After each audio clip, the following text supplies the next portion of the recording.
Oh, Jesus, dude. Oh my God. It's gonna be terrible, Bill. My name is Jeff Blodorn, and I'm from Covina, California.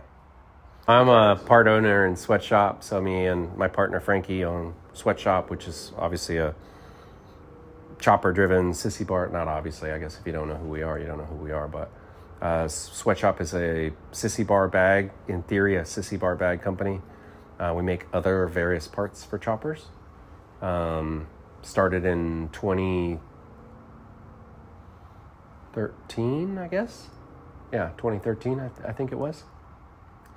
Ended up going on a trip, ended up using a military duffel bag, a sea bag, and the fucking things are massive. I could put like 2 people in it. And I strapped that to the back of my bike, and I'm like, this is stupid. And a backpack was too small and looked like you're going to school. And the sea bag was so big, it was ridiculous. So I ended up trimming it down in terms of the total diameter and the total height, and making something that was big enough you could carry all your shit, but small enough that it would fit on your bike, and then a way to secure it to your sissy bar. Yeah. I'm not sure they're the best, but certainly one of the first. I think we've messed around with a bunch of different variations, and quite frankly, it was the one that was meeting the middle of the road of being affordable and being useful, and there's a purpose. Our thought was changing colors and changing whatever. You could just change it periodically as you got another bike, or you ended up losing it, or whatever. I don't know. So what have you done with all the bikes? You did Born Free and all that. Let's hear the back history. Oh, I was, I don't even know what year it was, but I was in this ugly-ass green and pink bike that I made for... That's actually this bike, actually. The first generation of this bike was this crazy Easter egg-looking bike that was green and pink. I mean, I don't know. As it came together, it got uglier and uglier, but it was... Concept-wise, it was pretty cool, but it didn't really turn out like that. That was for People's Champ, right? People's Champ, sorry, that was People's Champ.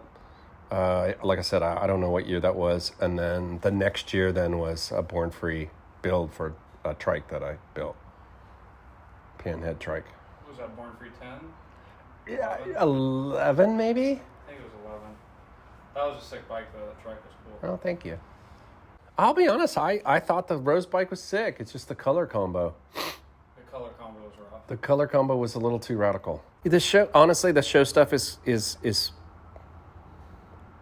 I don't know. I mean, it's interesting. I think for the stress, I have a tendency to procrastinate a little bit, like probably most people. And then the stress level that you get towards the end and waiting on a bunch of stuff, it is pretty gnarly. Like it's, you don't really think about that when you get invited and you're excited about doing something like that. But then when it happens, I mean, it basically takes over your life for a good... I mean, for me, it was like a good month because I waited to kind of like the last month to get started.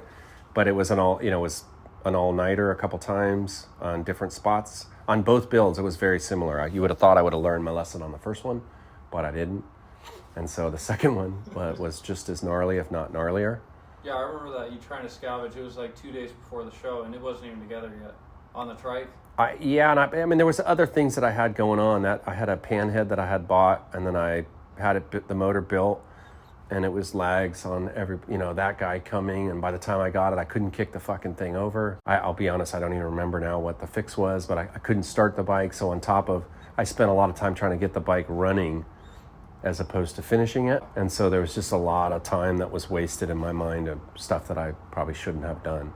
Not anybody's fault but my own. I could have built the motor, a month before that, but it was just funding and availability and waiting on people. How expensive it is to build. It's a ton of money. It's a ton of money. Yeah. So this was literally like,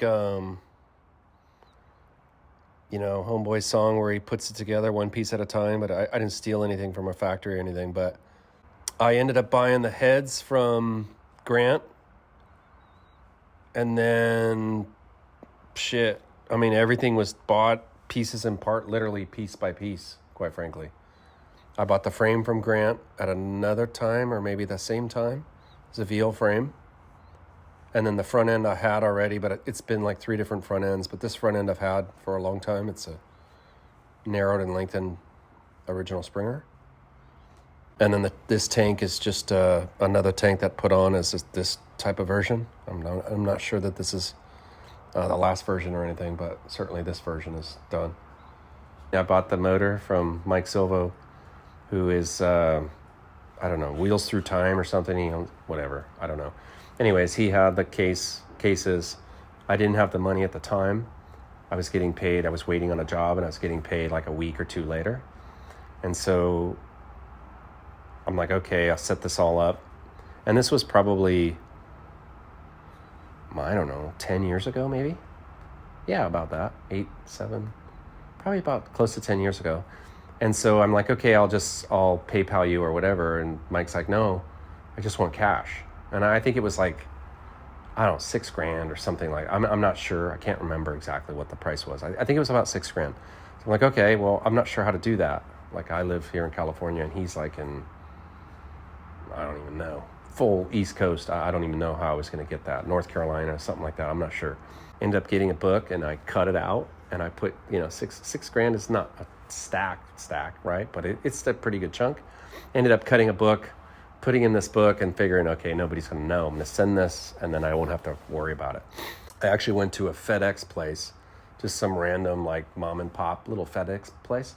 And so I was walking in, I handed the dude the book, and it was already packaged, but I put it in like a UPS package, and he used FedEx or some shit, I can't remember. So the guy, the driver pulled up and was walking in the back, and he's like, oh, I can put it on the truck if I do it right now. So he rips open the bag that I had to put it in, and as he does this, the book falls on the ground, and literally all the money just fucking flies in the air like it was like a TV show, like for real. I was just sitting in just complete disbelief. Money flies all over the place, lands on the ground. The guy, the driver guy, is standing there like watching this whole thing go down. The owner of the place is watching the whole thing go down.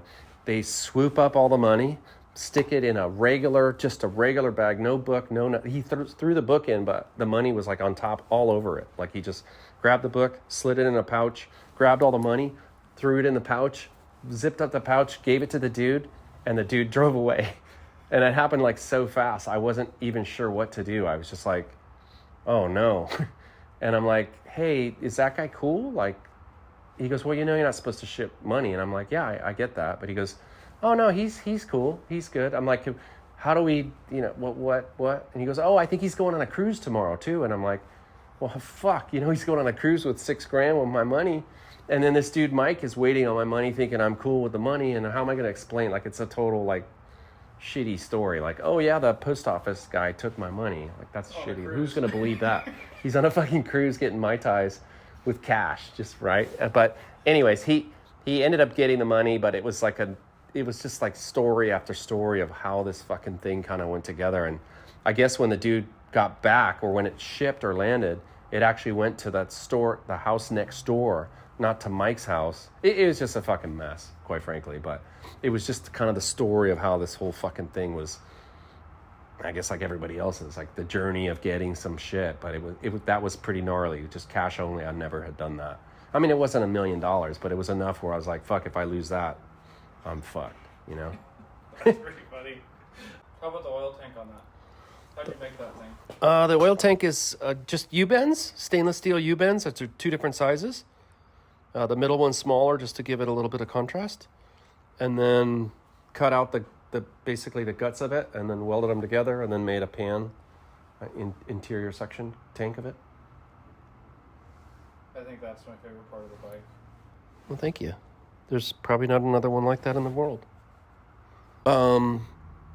So it's out, I think 4 and up 6, something like that. And then all of these, like chevrons, I ended up adding chevrons basically everywhere I could. They're just in here. So I just ended up cutting these pieces of metal and then, cutting them at an angle and then closing them together and welded them everywhere that I could to kind of match a little bit more of the chevron that the front end has. And then I actually ended up putting these little pieces I took round stock and cut it in half, and then I turned it around, or I bent it around a piece of pipe. like a little clamp. And so those happen in succession at each one of the intersections. So there's a shitload of those. I think the worst story that I have is I let somebody use it and they dropped it when I had a rose tank on it. And they didn't really say sorry or anything. And then, that next day actually ended up blowing the motor up. I've never seen somebody ride a knuckle like 100 miles an hour. But it was you, and you owe me an apology. Honestly, the bike's been all over the place. It's been rebuilt probably 3 times, I guess. The original build, then a rebuild, and then another rebuild, I think, if I'm not mistaken. It could be 2. It could be 2 or 3. I'm not sure. I think you're on 3. Yeah, I think I'm on 3. Vince is the one that did it the last time, and it's been great ever since. There's been little tweaky things back and forth. I've changed the carburetor. I've changed the distributor, ignition type stuff, and change the oil pump. It's got, but I mean, mostly this is where it's at right now. It'll probably be like this forever.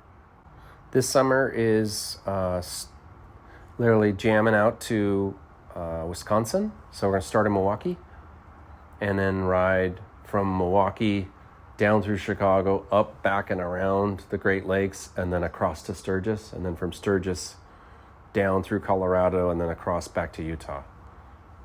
So about 3,200, 3,400 miles. Yeah, and so it's a bunch of states I've never been to. I don't think any of the guys in the trip have been that way. We're doing Wisconsin, Michigan, Illinois, parts of, I guess, North Dakota, now that I think of it, instead of South. Yeah, North Dakota. Fargo's North Dakota, I think. Yep. So there's a bunch of states, and then there's one more, and I can't remember what it is, but still got to nail down all the dates, and not necessarily the dates, but physically, mapping out a trip. You try to figure out how many miles you're going to go per day, and then you got to figure out where you're going to land or where you're going to stay, whether it's most of the time we stay at a campground. Mm-hmm. And so try to figure out where we're going to stay within the parameter of the miles. So mapping the trip is fairly easy. Figuring out when you're going to stop so that it's not 600 miles and it's not 100 miles gets a little tougher. Yeah, but I think this year we're going to kind of stick to the 20-minute rule, whereas if something breaks, you have 20 minutes to get it fixed or it's going on a truck. So obviously we have a chase truck. I don't know what, maybe it's not so obvious, but we're going to have a chase truck because of the mileage and spare parts. Not sure how much spare parts we're bringing. We had talked about bringing a spare motor just for fun. I don't know if somebody, but everybody's running really, I think, kind of set up like Party of the Pen. It was a smaller group, but had zero problems. Mm-hmm. Canada. No, also, Party at the Pen, Bill blew his motor. Well, that's why we were talking about bringing another motor, but he's since got it rebuilt, so I'm not sure that's going to happen again. Yeah. I would hope not. No, so does he, right? I'm guessing he doesn't want that to happen either. But world, global conglomerate, worldwide industries. That's so stupid.